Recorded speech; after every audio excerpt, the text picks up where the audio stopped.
What is up, everyone? And it's Lovenji here, and we're going to be foregoing the introduction to the video for this video because it's already 25 minutes long, and I don't want to augment it any longer than I have to.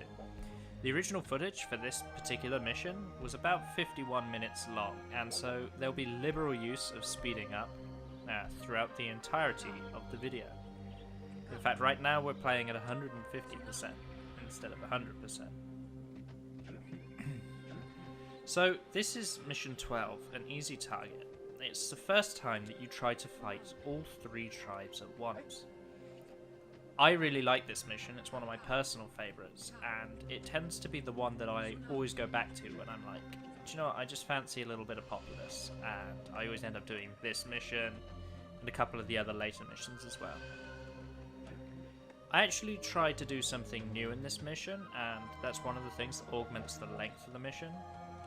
Those of you who have played this game before and have played this mission know very well what happens to the Chumara, or the Yellow Tribe, in the start of this mission. And I wanted to try to reverse fates. So in this mission, the map is laid out in such a way that you sort of have two tribes between you. You have the green, or you have a tribe between you, and the other two tribes. So the Chumara act as almost a buffer, a wall, if you will, that stops the other tribes getting to you and attacking you too early. I wanted to see if I could keep the Chumara alive until they were the final tribe. So instead of waiting for the green and the red tribes to push through the Chumara, connect to my land with a land bridge, and then just start attacking me and wiping the Chumara out on their way to attack me, I wanted to see if I could remove first the green tribe, and then the red tribe, so the Matak, then the Dakini, and then save the Chumara for last. That unit we were just introduced to, that looked an awful lot like a Brave until it died, is a Spy. Spies are a unit I literally never use. Part of it is because even though I've been playing this game for many, many years, I still don't really understand how they work. They're weaker than Braves, so they will lose to a Brave in a fist fight. Their health is pitiful, but they have the ability to disguise as other tribes' Braves, which is why they look like a Chumara Brave instead of a Spy. So, what the AI has introduced us to here, I'll go back to Spies in a second, is an interesting mechanic. If you put Fire Warriors in huts, they are actually able to shoot from the huts, much like they do guard towers. But the way that that actually works is they leave the hut for like a fraction of a second to shoot, and then go back inside the hut. So what I did there was timed to the shooting of the fireball, my retaliatory blast. And what that did was, as he left the hut to shoot me, I got him first. What we're doing here is we're just praying to the Vault of Knowledge. This Erode spell is going to be very important for what we want to do in getting the Tornado spell, which is the spell that the Red Tribe have access to in this mission. And we're just trying to rush it. Now remember, when you pray to a Vault of Knowledge, you get one use of the spell right away. So we're actually going to use that to sever the land connection that we've made. So it's sort of a easy grab, if you will. Or it should be. Now you do have to pay attention to your Shaman, because as you've seen, as I mentioned before, now that they have Fire Warriors, the Fire Warriors are really quite annoying. And they'll keep interrupting your praying, and they can very easily kill a Shaman if left alone.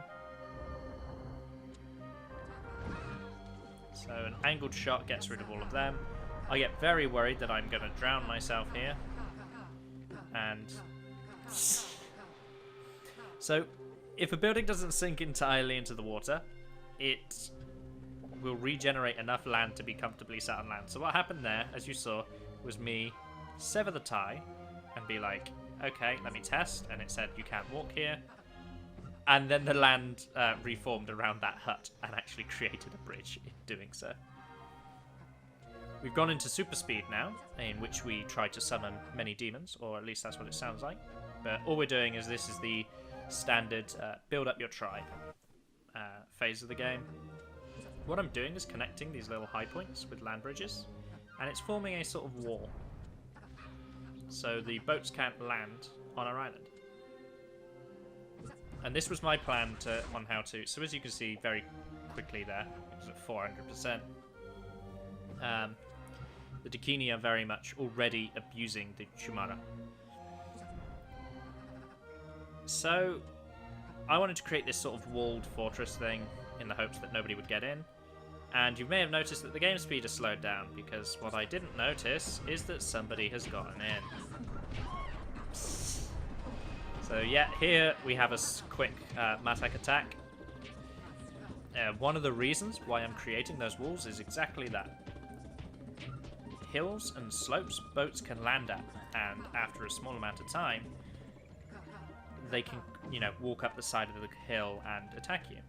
Steep cliffs boats can't land at. So where I've connected those 2 points, I've essentially created sort of walls. There is no wall building in this game, but I've used land to create the wall. And what that will do is prevent further attacks from boat, except for through specific channels. So I can sort of funnel all the attacks into a single direction, and that makes them easier to defend against and deal with. A few uses of the land bridge spell can help put my tribe back to the way it was. All she did was cast Erode. Erode can sink buildings into the sea, but as you saw, if you use it on high ground, it also has this very interesting property where it unevens the ground enough that buildings actually explode. What they don't do if they explode in this way is create damaged ground. If you remember, damaged ground prevents us from building. But in this manner, we can just replace the buildings very quickly, so long as we even the land back out. So spies! I was talking about spies ages ago. You use a spy by creating them at a spy training hut. It's a very small training hut. I very rarely build them because I think they're worthless. And you select the spy, and then you select one of those colour icons in the top left by the shaman portrait.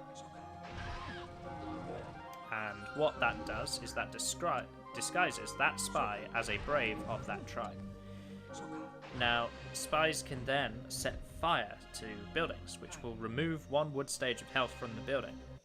Additionally, a fire set by a spy takes longer to be put out by repairing workers. So not only does it remove a wood stage, but it actually takes the worker quite a long time to re-add that wood stage. So the idea is you're meant to use them to infiltrate production and slow people down. I never do that, and I'm getting preached to by a preacher.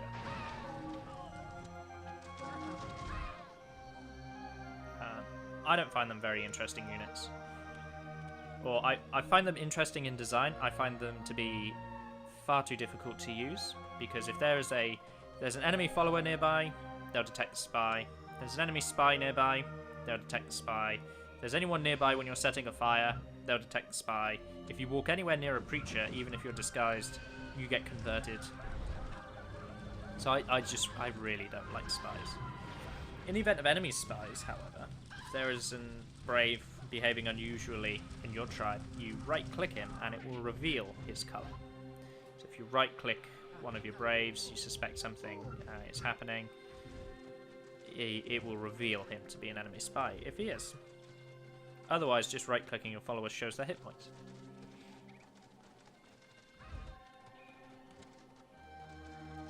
So what I'm doing here is, because there's a very particular avenue of attack being set up, is I'm just going to stick a preacher in that guard tower on the corner, and what that should do is actually just preach to any warrior attacks that come through. The Dakini like to send boatloads of warriors if they can't reach you by land, and they send only warriors. So a simple preacher deals with that issue really easily. I'm using a guard tower on high ground to massively extend the range of my casting, and the boat donated to us by the Dakini there will be very useful. I'm trying to figure out what's setting the alarm off and going a little bit insane, because if you think in normal speed this was just maybe 5 minutes of just that alarm ringing, and it was annoying the ever-loving hell out of me.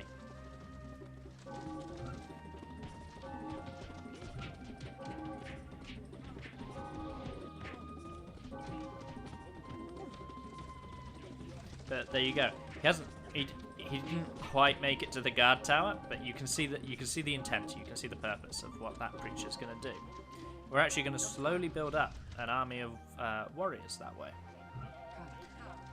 So what I do with a hypnotize spell, it temporarily forces a change in allegiance, but what you can do is move them towards a preacher while they're under your control, so that the preacher will actually then just preach to them when they switch back to sides. The other thing you can do to hypnotize enemies is retrain them. So if you have a hypnotized warrior, for example, you can put him in a preacher, fire warrior, or spy training hut, and he will become a follower of that type that is no longer hypnotized.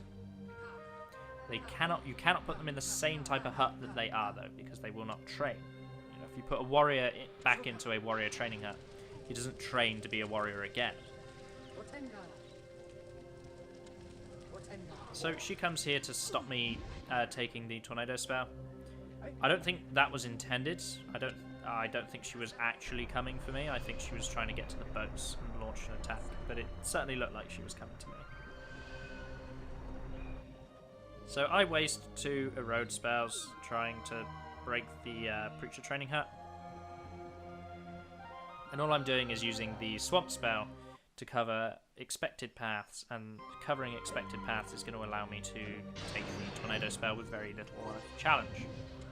It did help that she lost a good chunk of her army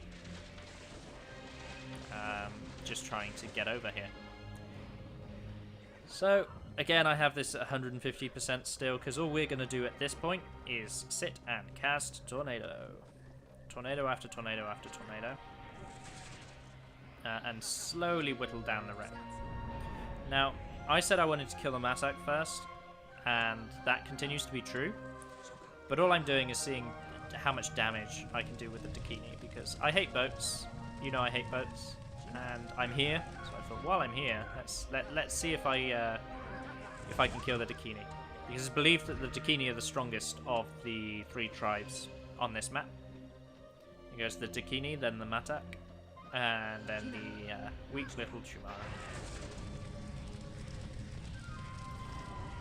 So I was having some very interesting interactions with tornadoes, in that they can be very temperamental. Sometimes they work, sometimes they don't.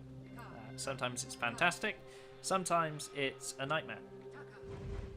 You get this thing where, I think it's if the tornado interacts with the ground as opposed to the building. You can cast a tornado on a building and it removes maybe 1 or 2 wood stages of hit points, but doesn't actually destroy the building.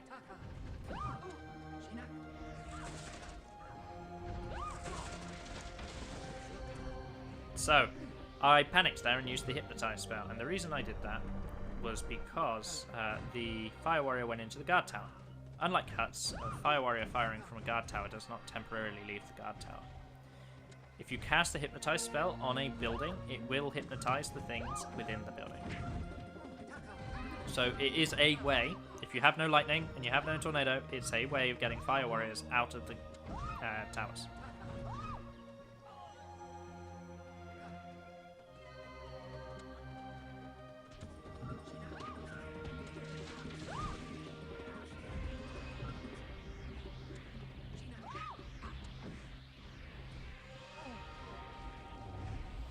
So I was actually feeling really good about this attack. I actually started to believe for a short amount of time that I was actually going to just outright kill the Dakini, which would have entertained me because killing the strongest tribe first was not the intent. It was just keeping the weakest tribe alive till last.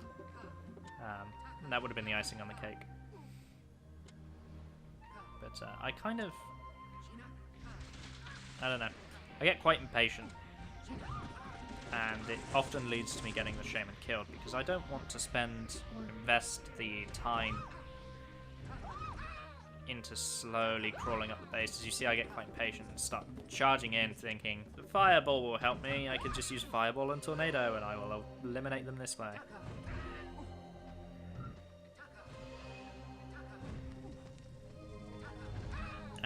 This mission... Of the recordings that I've made thus far, this mission features the most shaman deaths, and you're probably thinking, well, we're 15 minutes in and we haven't seen a shaman death.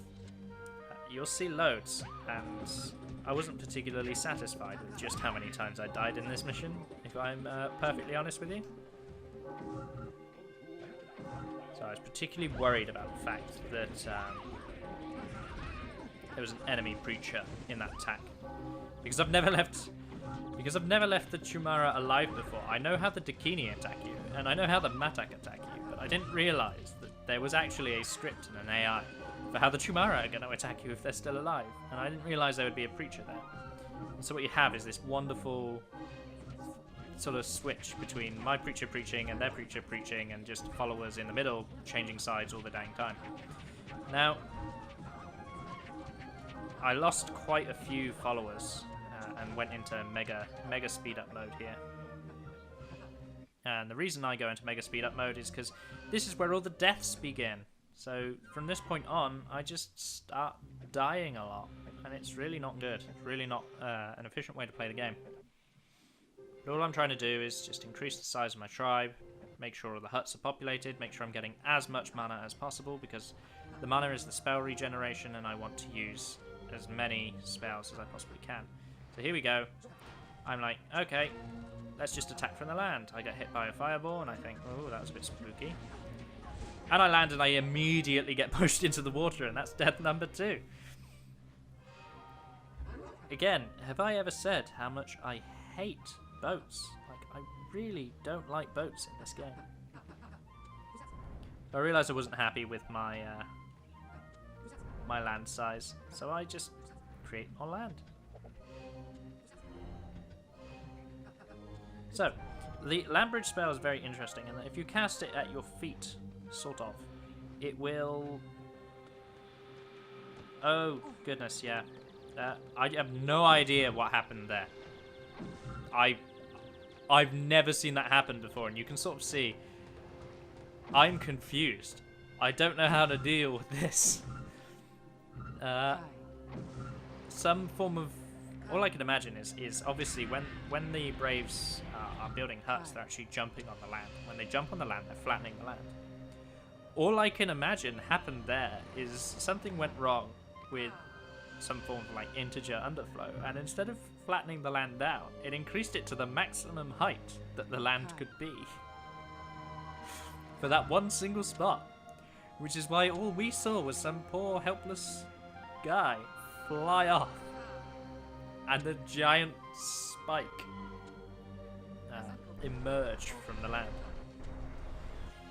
But all confusion aside, I decide that I'm going to follow through with the original plan and just start fighting the Matak. So, using the land bridge to the point of land that we created earlier, I cast it at an angle to try and create this thin bridge. My thinking is that using a small width piece of land, I can knock warriors into the water as I'm invading.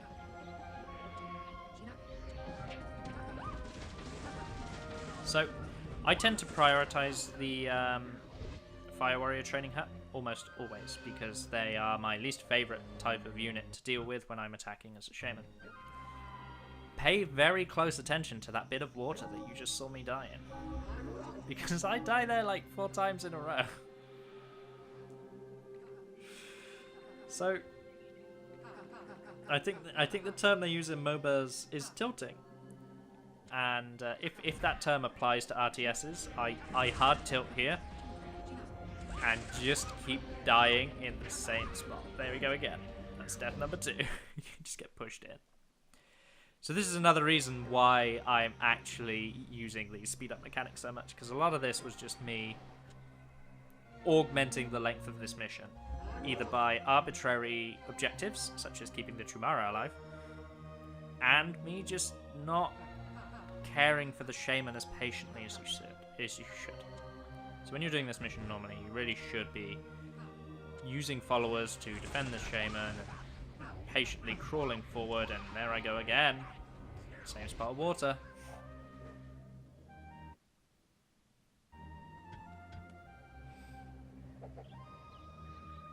I'm like, I just need something to do. I need something to do that isn't dying. Because you can tell that I'm getting quite impatient here, because I'm immediately like, get here, go there, now, do it. I was using some very choice words when I was playing this myself. Words that I'm not going to repeat. So I had a really great idea, and that tornado decides to be a jerk, as you saw. I had to actively steer away from the tornado. I referenced in one of the earlier videos that I made that whenever I use a tornado, it hates me in every way a tornado can possibly hate a person. That was pretty much the proof. You know, I hadn't set that up. 12 missions later from when I first mentioned it, here we are with the tornado being a jerk.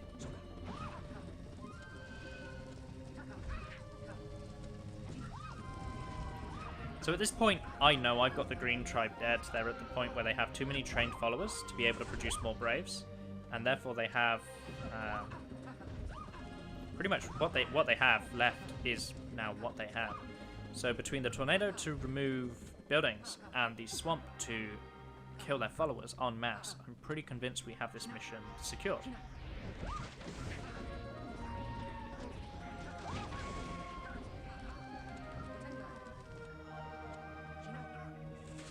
So I have my eye on those two braves that are building the warrior training hut in the distance, because I'm aware that they're probably the last braves that the Matak have, and it becomes very easy to get the Matak to give up from that point.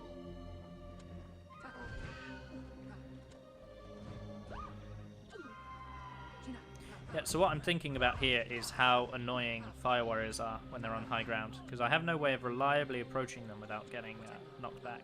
So I play a bit cheeky with the swamp. Use the swamp to clear out the men on the high ground, and that lets me move forward. As you saw, that first tornado I cast did absolutely nothing to the warrior training hut, and the second tornado I cast did absolutely nothing to the warrior training hut. But the third one was just right. So what I was thinking was, how do I get those men off the high ground so that I can actually fight with them? And I remembered something that I've explained to you all a couple of times now, which is they will charge followers. So I start clearing up the border followers, albeit very badly with this particular warrior. I get very impatient. But I deal with him in the end. And I grab some warriors, and I move forward with the warriors. And these guys, these are the worst warriors you'll ever see me use, because they do absolutely nothing for me. They provoke the charge, and I use the swamp. And I know that I've got the green tribe dead, so I immediately begin this cool little land bridge that you can do. Not many people actually do this. I love doing this. And there go all the warriors. I told you, they are the most useless warriors I will use all game. And I realise that they are truly stuck, so I mercy kill them. And there they go. So I decide to attack the Dakini from the rear this time. The style of attack has not changed. I'm still just throwing endless amounts of spells, prioritizing regen for the tornado spells, the lightning spell, and occasionally the swamp spell.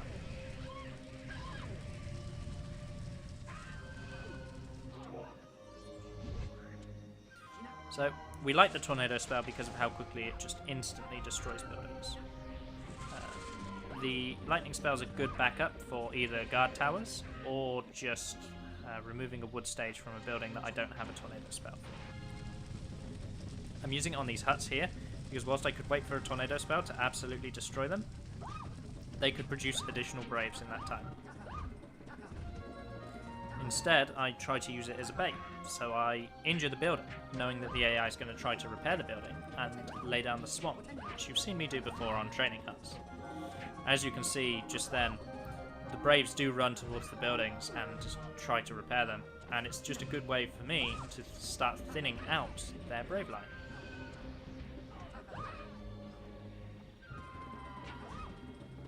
I get dangerously close to being pushed into my own swamp, which happens all the time.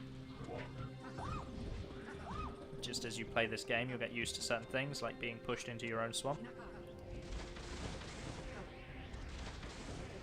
And what I can only describe as a feat of absolute manliness, I decide to walk next to one of my tornadoes to get over there. Don't ever do that, because the tornado will betray you. It will throw you in the water. Or if you're in a boat, it will actively chase you through the water. Which I was swearing up a storm when that happened to me, because I was like, I could not have more perfectly prepared for what had happened there. In terms of, for the sake of the videos, I'd warned people that tornadoes were jerks, and then there was that one simple demonstration of a jerk tornado. So, the Dakini have fallen, as have the Matak, and it leaves us with just the Chumara. And as you can see, the Chumara, despite us actually helping them, are still in a really bad place. Like, they are really not meant to survive this situation. And because they're not meant to survive, they really don't offer much resistance to this attack. I'm attacking them with, what, a couple of fire warriors, a couple of breachers, and a warrior. And it's all just falling apart for them.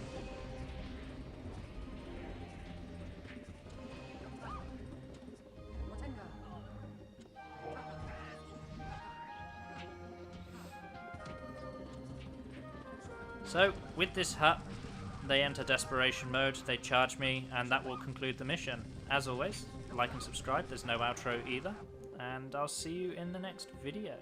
Thanks for watching, it was a long one.